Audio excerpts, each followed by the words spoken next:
jërë ngeen jëfati ci ànd bi ak télévision Futur Média xibaaru marax yi la ca gën a fës jëwriñ ji dénk wàllub ndox mi ak assainissement nag jot na seq waxtaan ak syndicaliste yu SDE doon amal ab grève mu mel ni kon déggoo am na ci capitalub kër gu yees gi ñu dénk ndox mi téeméer boo jël juróom-ñaar ak lu toftal ci loolee la ñu déggoo ak nguurug Sénégal teewul nag ña ngay am yaakaar ne bés dana ñëw rek ba loolee ñu yóotu nag muy téeméer boo jël fukk ñu mën caa jot lu soxal sax seenu grève boobu ci fàttali nag dañu ko rek ajandi ne nag dañoo taxaw ngir sàmmonteeg décret bu président Macky Sall beneen ponk ci biir xibaar yi CUSEMS SUDES ak SAES ñoom nag booloo nañu rek di xeex ngir nag ñu bàyyi seen ñooñ boobu ñu jàpp muy docteur Babacar Diop ñoom syndicaliste yooyu nag ci seen jano ak taskatu xibaar yi ne nag kon kilifa yi nañu taxaw nu mu gën a gaawee ngir bàyyi ñooñu ndax duñu ko seetaan benn yoon loolu di am beneen ponk yi tamit muy mbootaay xeet ci nag ak bëccëgub tey ji mu jagleel ko lépp loo xamante ne jëm na ci xeex wàllu ger fii ci Sénégal forum civil ak na mu ko gisee rek moo di ne nguurug Sénégal nag lu soxal wàllu ger moom xeex bi dafa am loo xamante ne nag ma ngi fay rek kon daagu kon lu baree bari ñu war ko defaat rek ci xeex ger fii ci Sénégal mbokki ponk yaa ngi ni bu ngeen taaxirloo tuuti ñu faram-fàccee xibaar yi.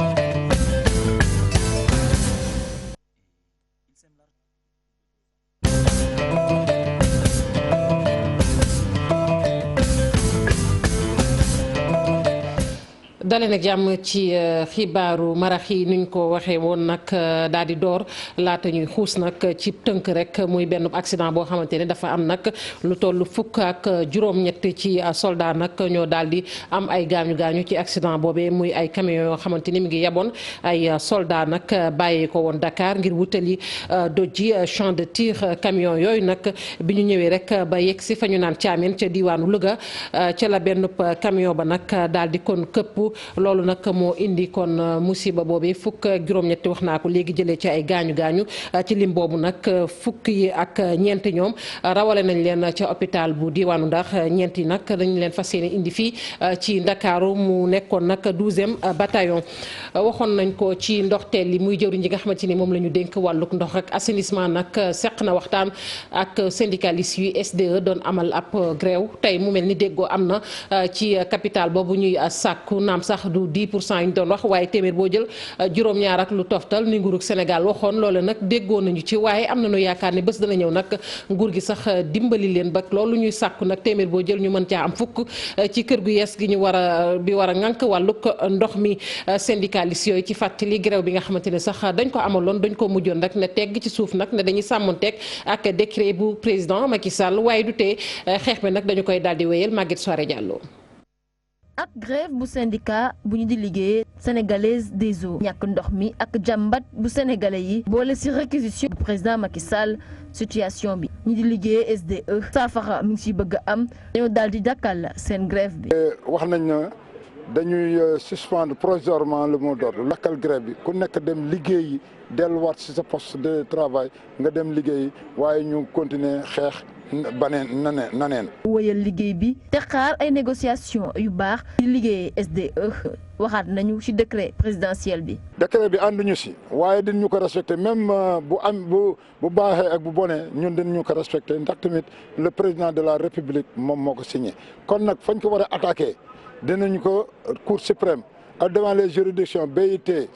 OIT ak yooyu yëpp. diñu ko attaqué décret bi moom diñu ko attaqué. nguuru Sénégal dafa daal di proposé 7,5% ci capital bu société bu bees bi syndicaliste yi li ñuy laaj moo ëpp te bi la yoon pare nañ ngir waxtaan. 0,5% lañ ñu joxandey waaye ñun dañu wax ne loolu taxul ñu bàyyi li ñuy def ndax tamit ñun 10% la ñuy laaj waaye nag su dañoo am ay kilifa les centrales syndicales ñoom ñoo ne ñu fi mu nekk continuer leen ngeen.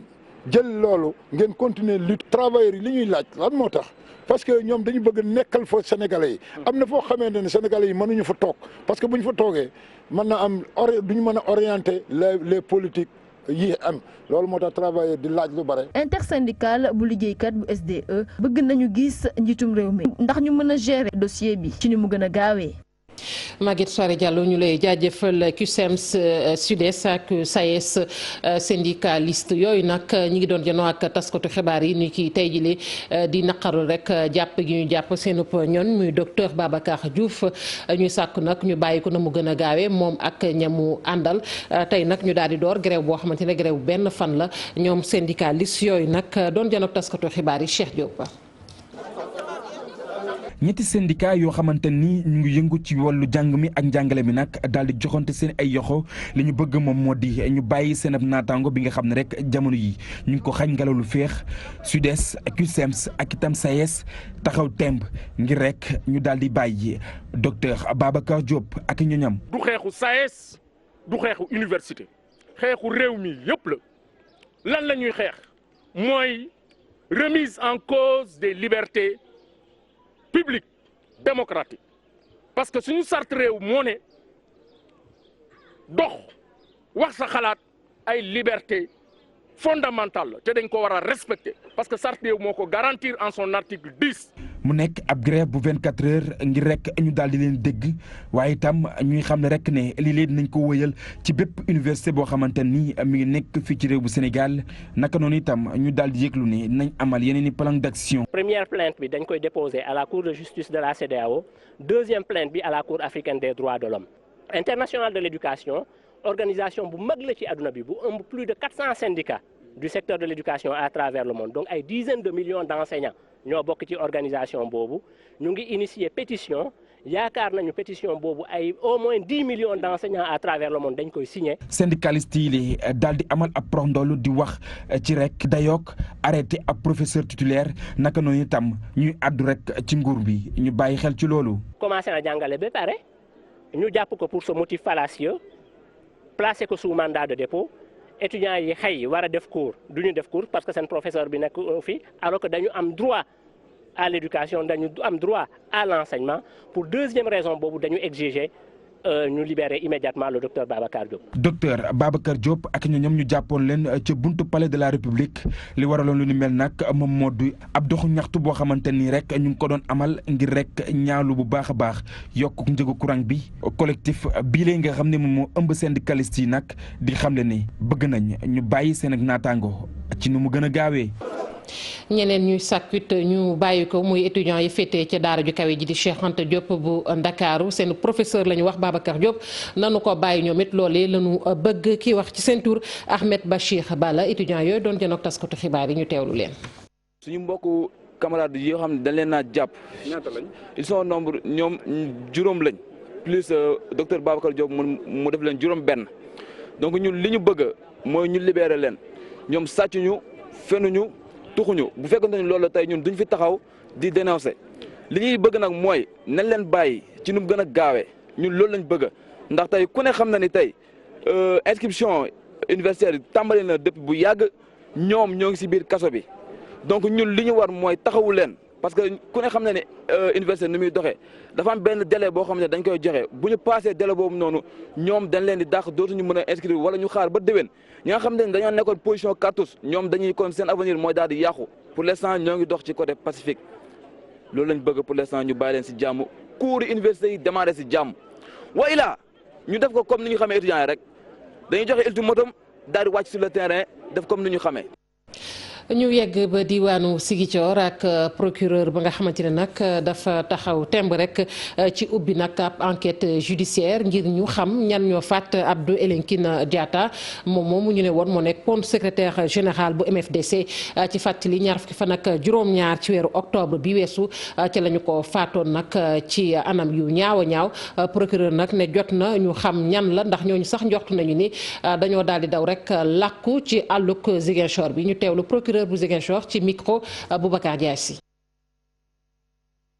kon du ñàkk rek ngeen am ko ci xibaar yi ci nasaraan tey nag yem ak bëccëg bi nga xamante ni moom la ñu jagleel xeex wàllug ger ci àdduna wërngal këpp mbootaayu réew yi nag daal di koy amal muy mbootaayu xeet yi mu doon loo xamante ne nag faaw ñu ne ger jeex ci àdduna wërngal këpp fii ci Sénégal forum civil def taxaw seetlu ci xeexub ger naam sax léeg-léeg ñu defi enquête nag ak i rapport yoo xamante ni daanu ci jàpp ay kër mbaa ñu jàpp ci ay nit waaye dafa mel ni rapport yooyu ci wax kese la tënku waaye du ci jëf dañu ci ànd ak ay Pape Sangone Mbaye. Sénégal nekk ci zone rouge mi ci wàllum indice de perception ci wàllum guerre secteur yi ñuy laal bëri na waaye am na ñoo xamante ne ci wàllum guerre ñu ci gën a fës. administration daf ci bokk te bu ñu administration ca kaw a kaw la maanaam au cœur de l'exécutif ca fa ñuy décider corruption bi dafa nekk nga jël ci wàllu justice nga jël ci wàllu parlement yi ci wàllu également monde religieux bi société civile bi de façon globale. situation bi mel na bëggatul avancé mu am nag retard ci gestion wu yenn dossiers yi. boo jëlee rapport Cour des comptes tardé na presque lu ëpp ñeenti at nga jël est-ce que sax données yi nga xam ne ñoo fa nekkul caducul comme ni ko waxee ci français est-ce que amati na njëriñ nga jël lu mel ne inspection générale d'État nga xam ne chaque année dafa doon publier li ñuy wax le rapport sur l'état de la gouvernance et la reddition des comptes moom itam depuis ay lu weesu juróomi at génnul rapport lu mel ne également OFNAC ñi koy xaar 2016 la gëj a génne rapport. mu mel ne ab feebar ñu koy wax ab gangrène population sénégalaise bi nag di ñaawlu bi li mbir. guerre baaxul. lan moo ci bon. guerre guerre moom bàkkaar la quoi guerre moom corruption moom bàkkaar la quoi. te guerre moom bon yéeme na fi parce que bëri na fi trop macha allah. xaw ma nag gis-gis lan moo tax mu bëri fi. non est-ce que du nit ñi seen wàllu bopp ñoom ñoo fausse. conséquences yi am ci wàllum guerre bëri na li ñu war a xeex nag nekk lu mel na culture de l'impunité ak transhumance ndax ñaari mbir yëpp dañu nekk loo xamante ne day jàppale li nga xamante ne mooy wàllum guerre ci biir dëkk. addu ci leneen ak banque islamique de développement nag bi jàpp ni nguurug Sénégal daal mi ngi defi jéego ci lu soxal wàllug dëkkuwaay muy dëkkuwaay yoo xamante ne dañoo bëgg mu doon dëkkuwaay yu mucc ayib waaye mu bañ a doon ay dëkkuwaay yoo xamante ne rek daal dañuy nekk ci anam yu doy waar loolee sax ñu duppee ko ODD 11 ki ko xam ne nag di président bu BID ci benn sommet boo xamante ne mi ngi ko doon teewee fii ci Diamniadio docteur Banda Hadjar la ñu koy wax ñu teewlu ko ak Macoumba Bey ak Thierno Laurent Mendy. président Macky Sall ku gëm la sukkandiku ci wàllu science technologie ak innovation ngir soppi économie réewu Sénégal ba pare boole ko ci économie yi nga xamante ne nii ñoom ñooy gën di dox jàppale gi muy jàppale nag te jógu ci mukk entrepreneuriat ak ndaw ñi jumtuwaay yi nga xam ne moom la leen di jox ngir ñu mën a moomal seen bopp ngir ñu mën a demal seen bopp yépp gis nañ ko. loolu yëpp nag mi ngi gën a fës ci gouvernement bi gis-gis bi mu am ci gën a mën a suqali bu baax a baax sénégalais yi ci seen dund ñu dëkk ci ay dëkk yoo xamante ne nii des sooy mën a dëkk ba pare di liggéey lu mucc ayib lu ci mel ni projet zéro bidonville ak projet zéro déchet ak lu ci mel ni BRT bus rapide transit bi ak itam jëm goo xam ni réewum Sénégal jëm na ko léegi ci outil xam-xam ci xarala yu bees yi ndax loola nag moo koy mën a may mu mën a bokk ci ëllëg réew yi nga xam ne ñooy gën a suqaliku ndax xëy yi ëllëg foofu lay ëppee BID nag musul jóg te du jóg mukk di jàppale Sénégal bokk ci partenaire am yi nga xam ni ñoom ñoo ëpp doole fas na yéene continuer di dimbali Sénégal ci programme yooyu. ma ngoog mu nekkoon njiital banque islamique du développement ñu wax rek ci xeesal bi nag ñu gis ni jamono yële weesu ñu ngi ko doon waxtaanee fii ci réew mi ak tolluwaay gu jéggi dayoo bi comité ébène bu Fatick nag taxaw tem ngir ñaax xale yu jigéen ñi ñu daal di rek bàyyi seenub yaram noone bañ caa soppi lenn ndax xeesal ay loraange képp lay jux ci kaw loolu ñu amal benn randonnée pédestre boo xamante ne dox lañu ko def ba ca nag hôpital Dalal Xel bu Fatick. ñu teewlu Ndeye Mbéri Samb moom moo wax ci turu comité boobu ak Aminata Goudiaby. ñu organiser woon tey journée randonnée bi pour ñaax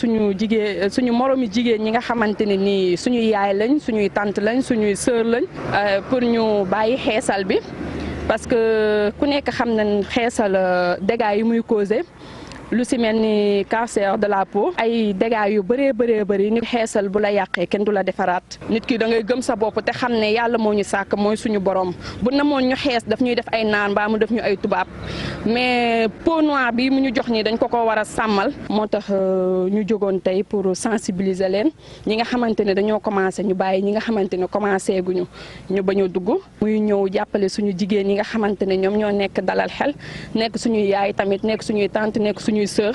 nga xamante ne li leen dal jomb ñu mun nañ fi nekk suba comme suñu ay mbokk mun nañ fi nekk tamit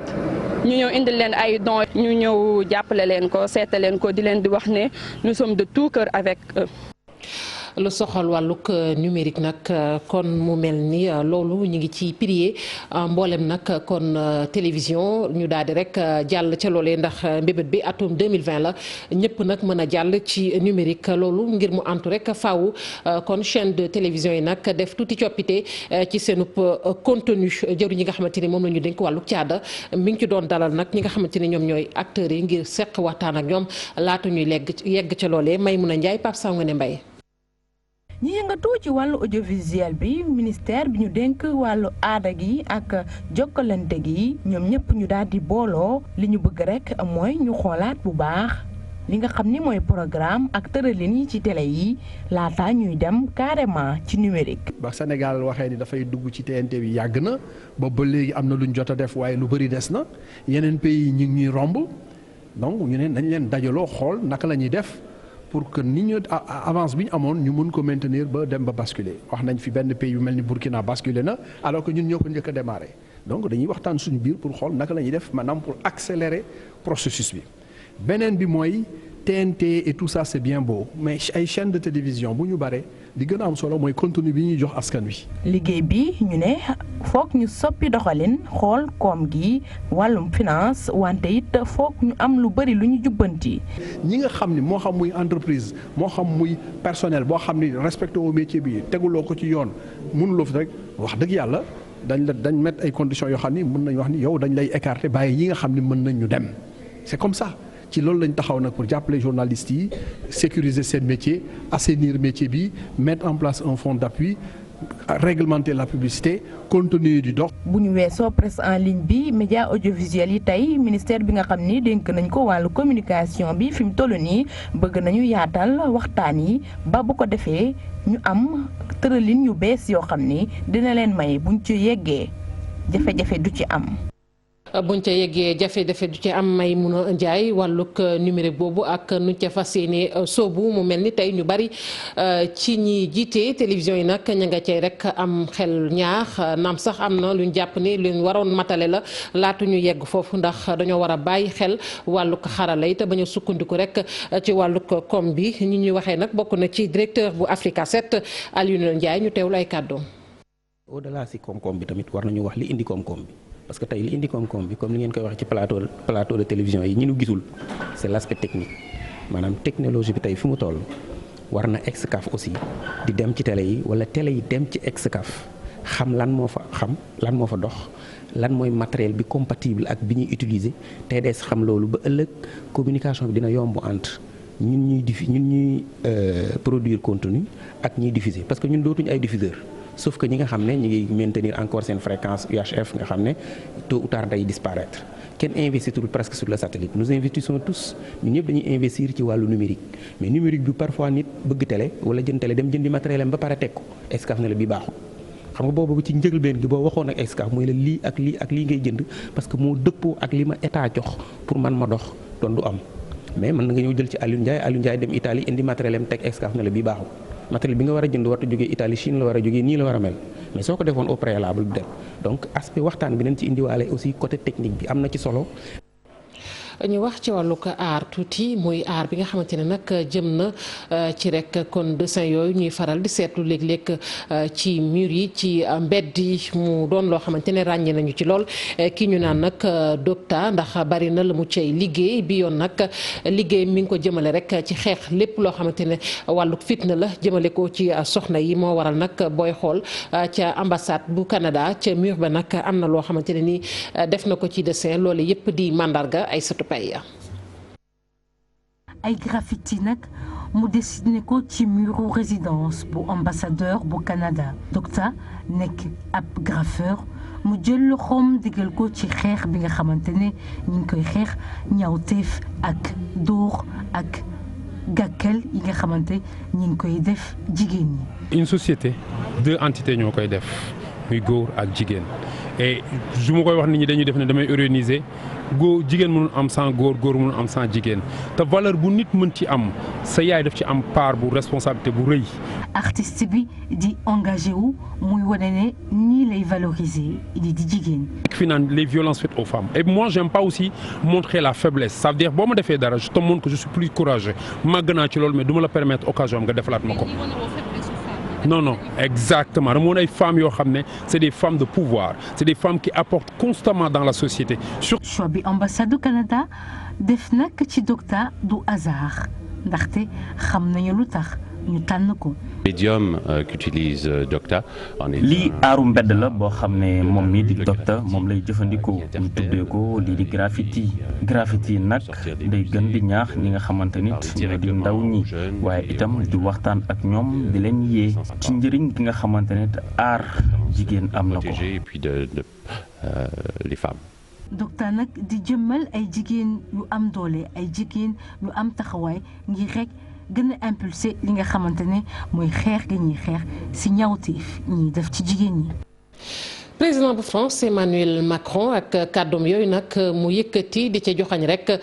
chef d'État di njiitu réew yi nga xamante ni bootu nañu ci kuréel googe ñu duppee G5 nee na leen nag nañu wax fan la ñu féete fan la ñu far ndax gis nañu ne ci Afrique nag dañu fi faral di yebal ay soldats yoo xamante ne ca France la ñu fekk baax waaye léeg-léeg soldats sosé dañuy faral nag di jànkonteel ak ñoo xamante ni nee nañ bëgguñu lépp loo xamante ne dafa xeetoog kon France foofu nag fa la leen woo. waaye kàddoom yooyu nag bari nañu ko ñaawlu ci Afrique ba ci nag mbootaay gi nga xamante ne moom mooy xeex ngir intérêt wu Afrique dañ ci ànd ak Aminata Mbaye Sow. Emmanuel Macron di laaj njiitu réew yi nga xam ni ñoo fare ci G5 Sahel ndax ànd nañu ci force française yi ñu nekk fii ci Afrique wala ñoom dañuy jàppale yenn mouvement anti-français yi déclaration boobule mu ngi ko def ci sommet OTAN bi doon amee fële ci Londres loolee nag daal di merloo yenn organisation yi taxaw ngir défendre intérêt wu Afrique organisation yooyu lay jàpp ne lii ab saaga la jëmee ko ci waa Afrique ndaxte ñoom jàpp nañ ne président français bi warul taxaw di ne ndax njiitu réew yooyu le ànd nañ ci France daal di andi ay forçam fii ci Afrique wala déet ci noonee sax ñu daal di defal ab déclaration commune ci déclaration boobu nag ñu ngi ñaaxtu nag ñi nga xam ni ñoo fare ci G5 Sahel ñu jël seeni matuwaay daal di delloo France ci place am ci noonu sax ñu ne France dafa war a rek génne loxoom ci lépp loo xam ni dafa jëm ci wàllu gestion suñu dëkk fii ci Afrique te loole ñu ngi koy jaarale ci franc CFA bi ci ay accord économique yoo xam ni daf koy signé ci suñu dëkk ci déclaration boobu tamit ñu mën a jàpp ne ñoom dañoo bëgg rek njiitu réew yu Afrique fare ci CEDEAO ci G5 Sahel ak yeneen organisation yu ni mel ñuy faral di jël seen matuwaay ba régler seen problème seen bopp li ci mel ni li nga xam ni mooy finance G5 Sahel boobule te nga xam ni France dugal na ci loxoom ñu jàpp ne sax njiitu réew yooyu le bu ñu dem benn yoon fële ci France wuy ju Emmanuel Macron mi nga xam ni convoqué na leen ci benn réunion le 16 décembre gi ñu jëm ngir ñu andi leeraange ci question boobu le mu posé mu mel ni nag génn njiitu réew bu France foofule ci sommet bu OTAN merloo na bu baax a baax ñi nga xam ni dañoo toog ne dañuy défendre intérêt yu Afrique.